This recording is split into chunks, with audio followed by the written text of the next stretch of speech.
Bismillahirrahmanirrahim. Assalamualaikum warahmatullahi wabarakatuh. Mohon izin memperkenalkan diri, nama saya Irmawati Duko Ishak, dosen Prodi Pendidikan Islam Anak Usia Dini Fakultas Agama Islam Universitas Muhammadiyah Gorontalo.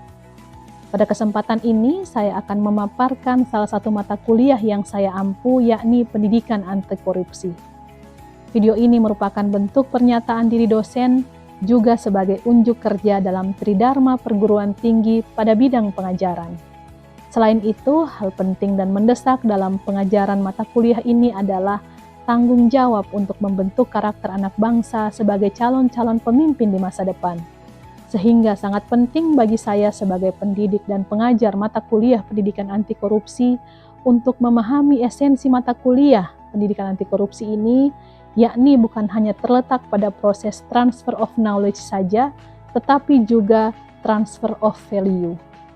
Sehingga tugas saya adalah bagaimana menyajikan materi yang menarik, up-to-date, serta adanya interaksi mahasiswa pada setiap materi dengan memberikan pendapat, saran, atau kritikan pada permasalahan yang dibahas. Sehingga setiap materi tidak hanya sekedar dipahami oleh mahasiswa, tetapi juga memiliki output terbentuknya nilai-nilai karakter kebaikan yang dimiliki, kemudian diaplikasikan mahasiswa dalam bentuk perilaku sehari-hari, serta akan menjadi pembiasaan, kemudian terbentuklah budaya anti korupsi akibat dari mahasiswa berupaya mencegah perilaku anti korupsi yang dimulai dari dirinya sendiri, lalu mahasiswa kemudian menjadi agen pencegahan perilaku anti korupsi di lingkungan masyarakat. Mata kuliah pendidikan anti korupsi merupakan salah satu mata kuliah wajib di Universitas Muhammadiyah Gorontalo dengan bobot 2 SKS dan diberikan untuk mahasiswa di semester 1. Mata kuliah ini memberikan bekal kepada mahasiswa untuk mengerti tentang korupsi, tindakan korupsi, penyebab korupsi, akibat korupsi, bentuk-bentuk korupsi yang terjadi di Indonesia maupun di negara lain. Kemudian pencegahan korupsi dan melakukan investigasi atas korupsi yang terjadi di masyarakat dalam bentuk studi kasus. Capaian pembelajaran mata kuliah ini adalah yang pertama, mengidentifikasi permasalahan pembelajaran dan memecahkannya menggunakan metode ilmiah, mampu mengkomunikasikan secara lisan dan tulisan hasil penelitian dan gagasan tentang pendidikan anti korupsi terkait berbagai alternatif penyelesaian masalah di bidang anti korupsi di tingkat nasional maupun internasional. Kemudian menguasai konsep dan prinsip hukum serta teori pendidikan anti korupsi dan serta penerapannya dalam pembelajaran di kampus. Mampu bertanggung jawab atas pencapaian hasil kerja kelompok dan melakukan supervisi dan evaluasi terhadap penyelesaian pekerjaan yang ditugaskan kepada anggota yang berada di bawahnya. Sedangkan sub CPMK mata kuliah ini adalah mahasiswa mampu mendeskripsikan pengertian korupsi dan perilaku koruptif, nilai dan prinsip anti korupsi, sejarah korupsi dan pemberantasan korupsi di Indonesia. Yang berikut, mahasiswa mampu menjelaskan faktor penyebab korupsi dan dampak korupsi. Mahasiswa mampu menjelaskan berbagai bentuk upaya pemberantasan korupsi, serta yang terakhir mahasiswa dapat menjelaskan berbagai bentuk gerakan kerjasama dan instrumen pencegahan korupsi di tingkat nasional maupun internasional. Mata kuliah ini akan disampaikan sebanyak 14 kali pertemuan untuk pembahasan materinya, dan terdiri atas 1-4 pertemuan menggunakan metode pembelajaran inquiry. Kemudian pertemuan ke-5 sampai ke-7 menggunakan metode pembelajaran problem based learning atau PBL. Pertemuan ke-9 sampai ke-11 menggunakan metode studi kasus. Pertemuan ke-12 dan 13 kuliah lapangan, dan pertemuan ke-14 pembahasan laporan kuliah lapangan. Sedangkan pokok bahasan pada mata kuliah ini adalah yang pertama, pertemuan pertama perkenalan dan penjelasan proses perkuliahan. Materi berikutnya adalah korupsi dan perilaku korupsi dan bentuk-bentuk korupsi. Pertemuan ketiga, penyebab dan dampak korupsi. Yang keempat, nilai dan prinsip anti korupsi, sejarah korupsi dan pemberantasan korupsi di Indonesia. Pertemuan kelima, korupsi di lingkungan pendidikan atau sekolah. Pertemuan keenam, korupsi di lingkungan perguruan tinggi. Pertemuan ketujuh, korupsi di lingkungan masyarakat. Pertemuan berikutnya adalah ujian tengah semester. Pertemuan berikutnya ke-9, tindak pidana korupsi dalam perundang-undangan. Pertemuan ke-10 lanjutan tindak pidana korupsi dalam perundang-undangan. Pertemuan ke-11 masih membahas tentang materi lanjutan tindak pidana korupsi dalam perundang-undangan. Pertemuan ke-12 dan 13 adalah bentuk tindak pidana korupsi dalam perundang-undangan, yang dimana mahasiswa turun ke instansi untuk mencari informasi ataupun observasi tentang bentuk tindak pidana korupsi di instansi kejaksaan ataupun Polri. Pertemuan ke-14 adalah pertemuan untuk membahas hasil laporan yang sudah diperoleh mahasiswa dalam kuliah lapangan tadi, hasil observasi yang mereka peroleh dari kuliah lapangan di Dinas Kejaksaan ataupun Dinas Polri. Baik, yang berikut adalah contoh dari perkuliahan offline mata kuliah pendidikan anti korupsi. Oke, bismillahirrahmanirrahim. Assalamualaikum warahmatullahi wabarakatuh. Waalaikumsalam warahmatullahi wabarakatuh. Adik-adik sekalian, hari ini kita belajar mata kuliah pendidikan anti korupsi ya. Nah, sebelum memulai pembelajaran, saya absen dulu mahasiswanya untuk mengetahui siapa yang hadir dan siapa yang izin atau sakit hari ini. Jadi satu orang saja yang hari ini sakit ya. Jadi adik-adik kita mulai perkuliahan. Jadi adik-adik hari ini kita berada pada pertemuan kedua di mata kuliah pendidikan anti korupsi ya. Sebelumnya kita di pertemuan pertama sudah membahas tentang apa pengertian korupsi secara sederhana dan urgensinya prodi kebidanan perlu mempelajari pendidikan anti korupsi. Masih ingat ya? Ya.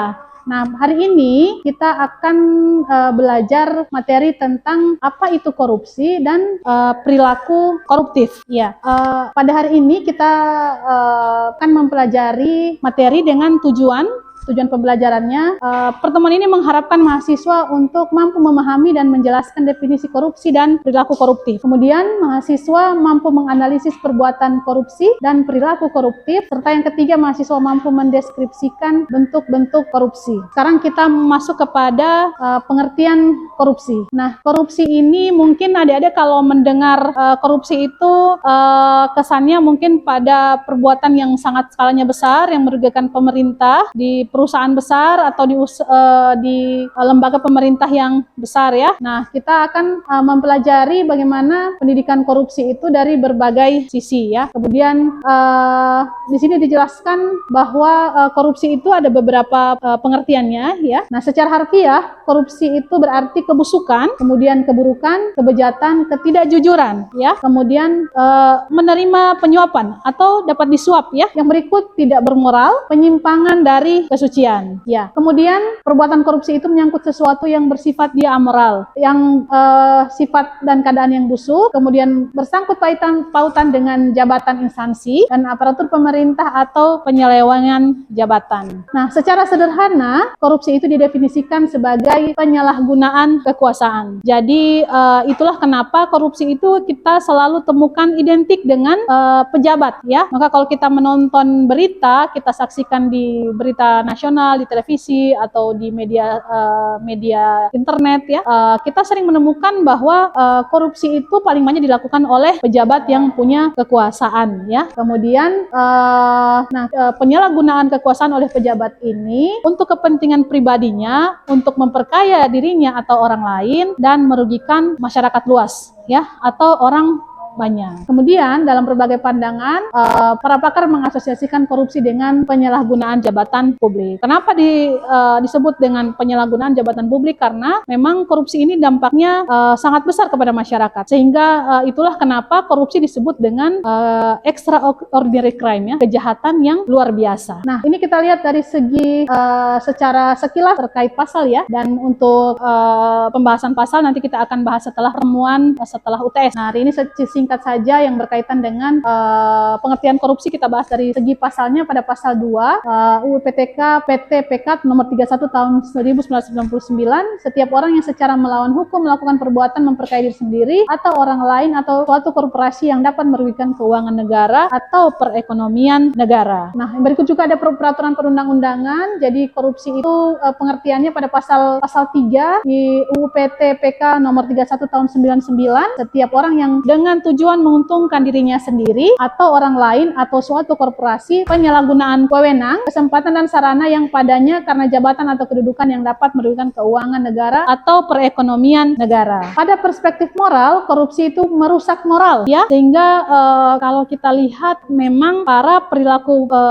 orang-orang yang melakukan tindakan korupsi dari segi secara moral itu mereka melakukan pelanggaran karena mereka tidak memperhatikan sisi dampak atau kerugian yang mereka timbulkan akibat perbuatan mereka kepada orang lain, ya, kepada masyarakat luas. Kalau kita mungkin 1 tahun kemarin kita pernah mungkin melihat di berita ada seorang pejabat yang di dinas sosial, pejabat kementerian, ya, yang melakukan korupsi pada bantuan dana sosial. Itu kan tindakan yang mencerminkan kerusakan moral. Kenapa mencerminkan kerusakan moral? Bantuan yang harusnya diberikan kepada masyarakat miskin, kepada masyarakat yang terdampak dengan COVID, ya, saat itu perekonomian masyarakat sangat menurun, harusnya kan dibantu oleh pemerintah melalui pembagian dana sosial, bantuan sosial, ya, dan ternyata bantuan sosial ini dikorupsi sehingga yang harusnya di masyarakat memperoleh kelebihan dari bantuan tersebut, tapi sebagian nilainya dikorupsi, sehingga disebut mencerminkan kerusakan moral.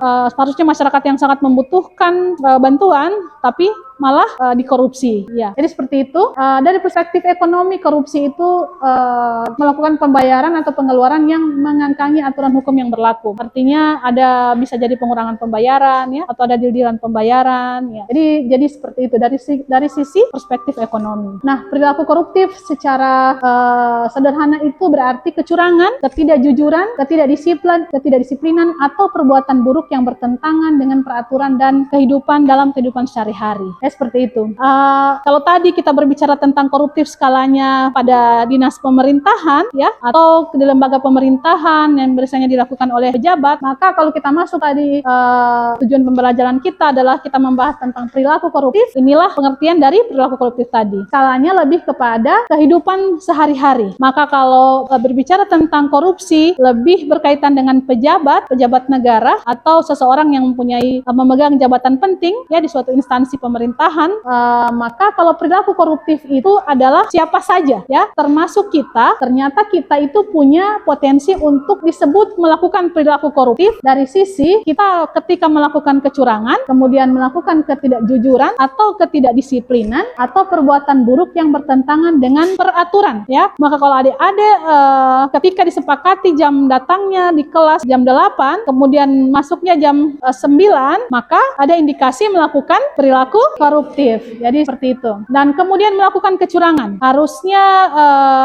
nilai ini berdasarkan hasil pekerjaan saya hanya mampu mendapatkan nilai B. Tapi karena keinginan saya untuk mendapatkan nilai yang lebih dengan usaha yang seminimal mungkin, maka saya bisa jadi melakukan kecurangan, ya. Akhirnya apalah, dibelilah nilai, dibayarlah, ya, gratifikasi misalnya, diberikan ke administrasi supaya nilai saya bisa ditingkatkan, bisa dinaikkan dan segala macam. Seperti itu. Ada perilaku-perilaku keseharian yang bisa jadi tanpa sadar kita lakukan dan ternyata itu termasuk dalam bentuk perilaku koruptif. Sadar atau tidak sadar, kita sudah memahami bagaimana itu perilaku koruptif, dan seharusnya ketika kita sudah menerima materi tentang perilaku koruptif, yang kita lakukan adalah menghindari perilaku yang berpotensi koruptif. Minimal kalau memang kita tidak bisa langsung menghilangkan, minimal kita kurangi tidak jujur ke orang tua misalnya, bahkan kalau perlu dihilangkan. Kurangi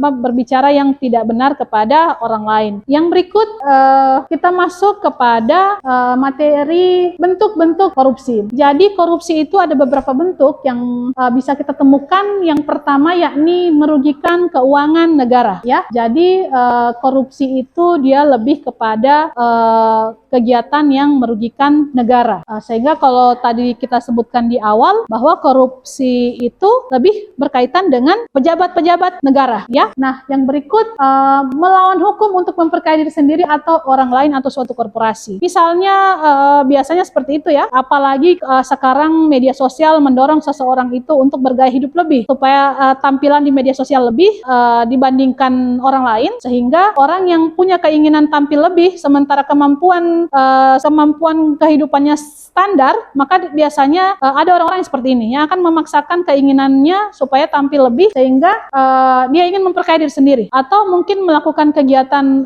penggelapan atau pencurian supaya kelihatan dia nampak kaya dibandingkan orang lain. Nah, yang berikut suap menyuap. Biasanya kadang ada di institusi atau di fakultas atau di universitas, biasanya karena ingin masuk di fakultas favorit. Mudah-mudahan di sini tidak ada ya. Di FIKES di sini mudah-mudahan tidak ada. Ada yang namanya tindakan suap menyuap.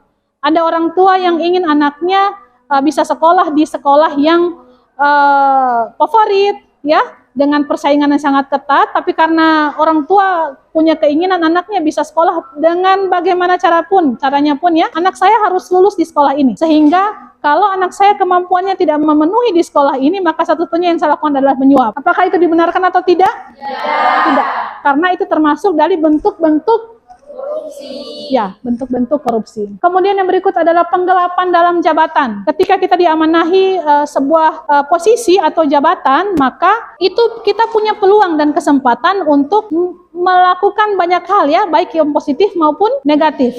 Orang yang punya jabatan itu diberi kesempatan untuk melakukan banyak hal, maka dia bisa memilih apakah dia melakukan hal-hal positif yang berdampak positif kepada orang lain atau kepada anggota institusinya atau masyarakat, dan atau dia bisa melakukan tindakan negatif yang berdampak pada orang lain, berdampak negatif juga kepada orang lain. Maka penggelapan dalam jabatan adalah penggunaan uang, penggunaan dana yang diberikan kepada seseorang ini ketika diberikan amanah jabatan dan dia bisa mengakses keuangan. Kemudian uang ini diambil atau dicuri yang bukan haknya, kemudian dibuat seolah-olah uang ini tidak digelapkan. Misalnya ada nota yang harusnya dia masukkan ke kasnya institusinya, tapi dipakai olehnya sendiri. Kemudian dengan berbagai cara dibuatlah nota palsu, dibuatlah pengeluaran palsu, dibuatlah RAB palsu atau proposal LPJ yang palsu, berbeda dengan proposal sebelumnya. Kemudian uangnya dipakai untuk kepentingan pribadi atau kepentingan untuk memperkaya diri sendiri atau orang lain atau misalnya kelompoknya, ya. Ini yang disebut dengan penggelapan jabatan. Penggelapan jabatan adalah penyalahgunaan uang yang dipunyai institusi, kemudian dengan diambil dengan melakukan penggelapan nota, ya, pemalsuan nota, kwitansi, dan berbagai hal, ya. Artinya ada pengeluaran yang fiktif yang dibuat sehingga uang ini tidak kelihatan diambil, uang ini tidak kelihatan kalau dicuri. Dan ini banyak kita temukan, hampir di banyak instansi kita temukan, dan mudah-mudahan berharapannya adalah ketika kita mulai paham bahwa ini merupakan tindakan korupsi, maka ini akan mulai hilangkan, ya. Ini akan mulai berkurang atau bahkan hilang, ya. Yang berikut adalah bahwa kita harus memahami perilaku korupsi dan tindakan perilaku koruptif dan tindakan korupsi tadi itu adalah tindakan yang berbahaya untuk masyarakat. Harapan dari materi ini atau mata kuliah ini adalah ada pemahaman di dalam diri adik-adik bahwa perilaku koruptif itu ada dekat dengan kita, ya. Bukan hanya korupsi secara besar, secara luas di instansi yang besar atau di instansi pemerintah, tapi sangat dekat dengan kehidupan kita.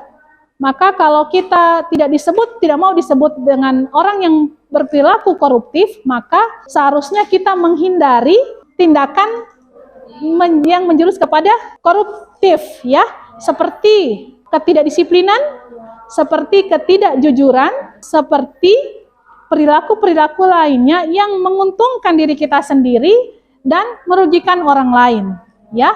Jadi seperti itu. Ketika adik-adik mulai paham bahwa perilaku koruptif ini adalah perilaku yang kita semua punya potensi untuk melakukannya, ya. Nah, bagaimana dampaknya perilaku koruptif kepada tindakan korupsi adalah pembentukan karakter atau kebiasaan. Maka kalau kita hari ini, kita mahasiswa hari ini terbiasa melakukan kecurangan, terbiasa melakukan ketidakjujuran, terbiasa melakukan kecurangan, dan tidak pernah memikirkan, tidak punya empati kepada orang lain, kita ini kan calon-calon pimpinan di masa depan. Adik-adik ini bisa jadi di antara kalian akan ada yang jadi kepala dinas, ada yang jadi dosen, ada yang jadi menteri kesehatan bisa jadi ya, ada yang jadi gubernur atau ada yang jadi kepala dinas kesehatan. Kita tidak tahu ya, masa depan adik-adik masih panjang. Adik-adik calon-calon pimpinan di masa depan, maka harapan dari bangsa ini sungguh luar biasa kepada adik-adik. Sehingga perlunya diberikan seperti materi yang saya sampaikan sebelumnya di pertemuan kita yang pertama kemarin, bahwa kenapa kita perlu mempelajari pendidikan anti korupsi, kenapa bidan-bidan harus mempelajari anti korupsi, adalah karena pembentukan karakter tadi. Karakter berkaitan dengan kebiasaan, kebiasaan berkaitan dengan masa depan. Maka kalau masa depan adik-adik mau masa depan yang cerah, yang positif dan berdampak positif juga kepada masyarakat luas, perbaiki karakter sejak sekarang. Ya, hindari perilaku-perilaku yang menjurus kepada perilaku koruptif. Memang hanya berbohong, skalanya kecil, dampaknya mungkin belum terlalu luas, tetapi kebiasaan negatif ini tanpa kita sadari akan menjadi kebiasaan kita dan akan kita bawa nanti di masa depan. Maka ketika kita jadi pemimpin nanti, kita ketika terbiasa melakukan negatif, ketika kita jadi pemimpin nanti hal itu akan menjadi kebiasaan juga. Maka sejak hari ini kita komitmen terhadap diri sendiri ya, menghindari perbuatan perilaku yang cenderung koruptif tadi. Sehingga nanti ketika kita ada di posisi yang penting di masyarakat atau di pemerintahan, kita akan menjadi orang yang komitmen untuk tidak melakukan korupsi dan mengajak orang lain, minimal keluarga, untuk tidak melakukan tindakan korupsi. Oke adik-adik, sekian materi saya. Saya ucapkan terima kasih, tetapi sebelum saya tutup perkuliahan ini, saya memberikan kesempatan kepada adik-adik yang ingin memberikan pertanyaan. Silakan. Assalamualaikum warahmatullahi wabarakatuh. Ya, waalaikumsalam warahmatullahi wabarakatuh. Apa saja nilai-nilai yang harus dimiliki oleh seseorang untuk menghindari korupsi dan berbagai perilaku koruptif yang sering terjadi dalam kehidupan sehari-hari. Oke, ya terima kasih, pertanyaan yang bagus sekali karena berkaitan dengan karakter ya. Ada 9 nilai karakter yang adik-adik harus kuasai ya, karena ini berkaitan dengan nilai-nilai yang akan menjadi panduan kita untuk berperilaku dalam keseharian. 9 nilai itu antara lain nilai kejujuran, ya, kemudian kemandirian, kemudian tanggung jawab, kesederhanaan, kemudian kejujuran, kesederhanaan, kemudian empati, ya, kemudian gotong royong dan sebagainya. Sehingga adik-adik ketika melakukan perilaku sesuatu, acuannya adalah nilai ini. Maka ketika kita berhubungan dengan orang lain, kita ingat kita harus berdasar pada nilai kejujuran. Yang berikut ada nilai kedisiplinan juga. Di nilai yang ke-10 tadi ada nilai kedisiplinan. Maka ketika kita berhubungan dengan aturan, kita harus ingat ada nilai-nilai anti korupsi yang berhubungan dengan kedisiplinan. Seperti contoh perilakunya datang tepat waktu, menepati janji sesuai dengan antara apa yang berlaku, aturan yang berlaku di tempat itu, ya, itu yang disebut dengan nilai kedisiplinan. Maka perilaku kita harus kita kaitkan dengan nilai kedisiplinan tadi. Kemudian yang berikut tanggung jawab, nilai tanggung jawab. Maka tanggung jawab ini kita harus melakukan ini sinkron antara apa yang kita sampaikan dan kita lakukan. Maka kalau kita menyampaikan sesuatu, maka kita pun harus bertanggung jawab apapun konsekuensi dari perilaku ini. Tetapi kita harus punya komitmen juga untuk melakukan apa yang kita ucapkan, sehingga lahirlah di dalam diri jiwa kita itu atau di dalam diri kita itu yang namanya bentuk tanggung jawab berdasarkan nilai dari anti korupsi tadi. Kemudian ada yang namanya nilai kesederhanaan. Nilai kesederhanaan di nilai anti korupsi. Kesederhanaan kenapa penting? Kenapa dia menjadi nilai di anti korupsi? Karena Kalau kita terbiasa hidup sederhana, maka kita akan bisa menekan keinginan kita untuk bergaya lebih dari kemampuan kita. Penting sekali untuk kita berperilaku sederhana, berpikiran sederhana terkait hal-hal penampilan, kemudian keinginan. Misalnya kita tahu, aku punya orang tua ini gajinya cuma 2,5 juta misalnya ya.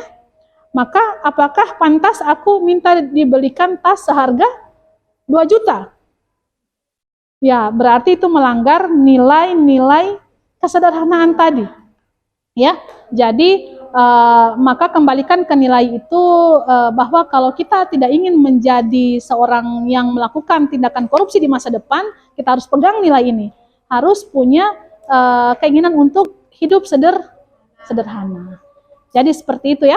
Beberapa nilai-nilai anti korupsi, artinya ketika kita berperilaku di masyarakat, dengan keluarga, dengan teman, berdasarkan nilai-nilai itu. Nilai-nilai anti korupsi itu adalah nilai-nilai, sebagian nilai-nilai yang diambil dari nilai-nilai karakter. Sehingga adik-adik kalau menyebut anti korupsi maka berkaitan dengan karakter. Maka kalau kita menguasai dan kita pahami tentang nilai-nilai anti korupsi ini, kemudian kita aplikasikan ke dalam hidup kita, keseharian kita sehari-hari, maka hidup kita akan nyaman, tenang, ya, akan bahagia, karena salah satu tujuan kita menghindari korupsi itu adalah akan tercipta kebahagiaan di dalam kehidupan kita. Karena tidak ada yang namanya keinginan yang berlebihan, tidak ada yang namanya was-was karena takut dicurigai, karena ketakutan melakukan perbuatan yang jahat, yang korupsi, seperti itu ya. Jelas ya? Ya, oke. Yang berikut ada lagi? Ya, silakan. Pada salam, saya Domina Ikram Banci. Menurut Bu, apa dampak perilaku koruptif dilihat dari berbagai bidang? Ya, oke. Jadi korupsi itu punya dampak yang sangat luas ya. Bahkan itulah kenapa disebut tadi kejahatan yang luar biasa, extraordinary crime. Maka semua negara sekarang sedang berperang pada perilaku-perilaku koruptif dengan melakukan pencegahan pada berbagai bidang, dengan melakukan upaya preventif maupun upaya penanggulangan. Jadi dampaknya kerusakan sistem ya. Jadi kerusakan sistem seperti seperti contoh paling dekat dengan kita tahun kemarin yang harusnya bantuan kita berikan kepada masyarakat yang membutuhkan akibat terdampak dari COVID, tapi karena perilaku korupsi, tapi karena tindakan korupsi yang dilakukan oleh seorang pejabat, maka kasihan, harusnya bantuan yang disampaikan ke masyarakat ini dalam bentuk makanan bergizi, nilai gizinya berkurang. Dampaknya kemana? Kesehatan masyarakat juga berkurang. Kesehatan masyarakat berkurang, dampaknya kemana? Kepada kesehatan anak-anak juga. Ya? Nah, anak-anak yang tidak sehat dampaknya kemana?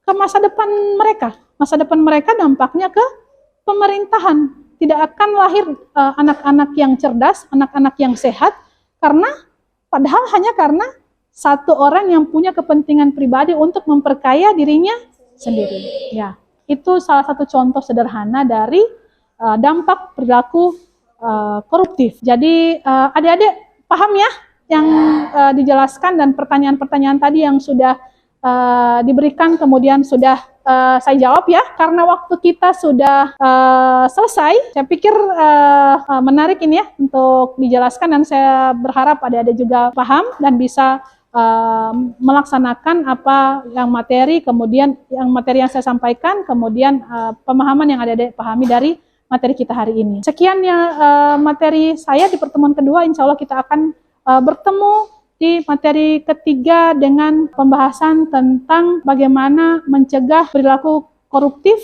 di lingkungan keluarga. Adik-adik, saya ucapkan terima kasih. Terima kasih untuk perhatiannya pada materi kita kali ini. Saya berharap semua akan hadir pada materi kita yang ketiga. Terima kasih. Wassalamualaikum warahmatullahi wabarakatuh. Waalaikumsalam warahmatullahi wabarakatuh.